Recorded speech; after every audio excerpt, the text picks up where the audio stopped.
आप देख रहे हैं अल्फा डिफेंस हिंदी में आपका स्वागत है। आज के इस वीडियो में हम लोग बात करने वाले हैं GF414 इंजन को लेकर। रक्षा मंत्री राजनाथ सिंह यूएस में हैं और उनकी इस विजिट के दौरान यूएस से कुछ रिपोर्ट्स निकल कर आ रही हैं, जहां पर कहा जा रहा है कि भारत और यूएस के बीच में जो GF414 इंजन को लेकर कॉन्वर्सेशन चल रही थी वो इंटेलेक्चुअल प्रॉपर्टी राइट्स को लेकर फंस गई है। देखिए, इंडिया में ये report the Hindu business line की तरफ से शेयर की गई थी और इस रिपोर्ट के चलते काफी कंफ्यूजन बनी हुई है। द हिंदू बिजनेस लाइन के आर्टिकल में केवल एक लाइन लिखी गई है जहां पर कहा गया है कि भारत और यूएस के बीच में ये डिस्कशन रुक गई है और डिस्कशन रुकी है इंटेलेक्चुअल प्रॉपर्टी राइट्स को लेकर। देखिए, यहाँ पर सबसे पहले दो चीजों को समझना बहुत जरूरी है। पहला, जिस इंजन के बारे में हम लोग यहाँ पर बात कर रहे हैं यानी कि GF414 इंजन, वो यूएस अभी भी यूज कर रहा है और यूएस नेवी के फ्रंट लाइन फाइटर जेट यानी कि FA-18 सुपर हॉर्नेट्स में इनका प्रयोग किया जाता है। यानी कि अभी भी ये इंजन यूएस के लिए काफी इंपॉर्टेंट है और ऐसे ही यूएस इनके इंटेलेक्चुअल प्रॉपर्टी राइट्स भारत को नहीं दे देगा।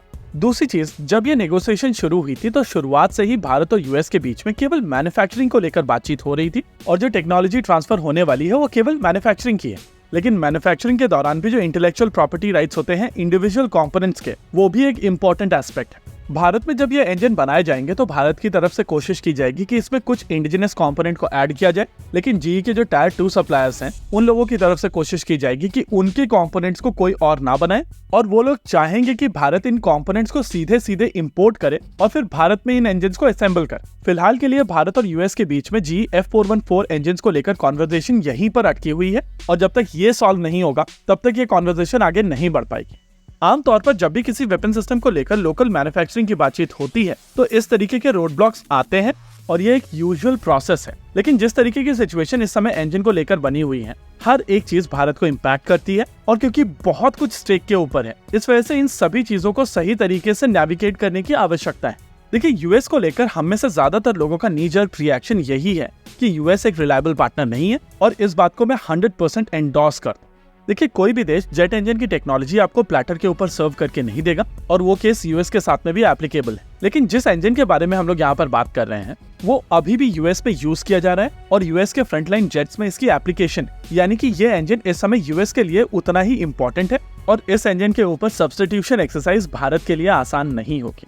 इस इंजन को लेकर जब भी कोई न्यूज निकल कर आती है तो हम में से ज्यादातर लोग कहते हैं कि भारत को यूएस को ट्रस्ट करना ही नहीं चाहिए था और भारत को किसी और इंजन को अक्वायर करके तेजस मार्क 2 प्रोग्राम इनिशिएट करना था। इसके बारे में आगे बात करने से पहले एक बार नजर घुमाकर पूरे विश्व में GF414 कैटेगरी के दूसरे इंजन के बारे में ढूंढने की कोशिश कीजिए। आपको एक हाइपोथेटिकल यानी कि M88-3 और एक एक्चुअल इंजन मिलेगा यानी कि यूरोजेट EJ200 engine. Unfortunately hypothetical engine के ऊपर एयरक्राफ्ट उड़ नहीं सकता और अगर आप रोल्स रॉयस की बात करें तो मैं आप सभी को बोलूंगा कि एक एक्सरसाइज करते हैं। अपने दिल पर हाथ रखिए और खुद से पूछिए, क्या यूएस के खिलाफ जाकर यूके आपको इंजन देगा?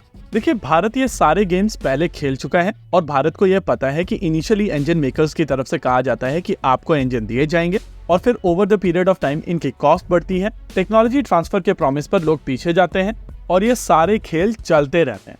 देखिए, सिचुएशन कुछ भी हो, अपने खुद के इंजन का कोई भी सब्स्टिट्यूशन नहीं है और भारत को जल्द से जल्द अपना खुद का इंजन बनाना पड़ेगा।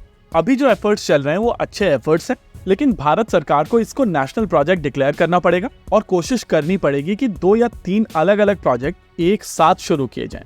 हालांकि इस तरीके के एफर्ट में बहुत ज्यादा पैसा लगेगा और इस इन्वेस्टमेंट के रिटर्न में गारंटीड सक्सेस नहीं है। हालांकि आमतौर पर भारत में हम लोग जिस स्ट्रैटेजिक ऑटोनॉमी की बात करते हैं वो अगर भारत की प्रायोरिटी है तो भारत को अपना खुद का इंजन बनाना पड़ेगा और चाहे कितना भी पैसा लगे आपको वो पैसा लगाना पड़ेगा।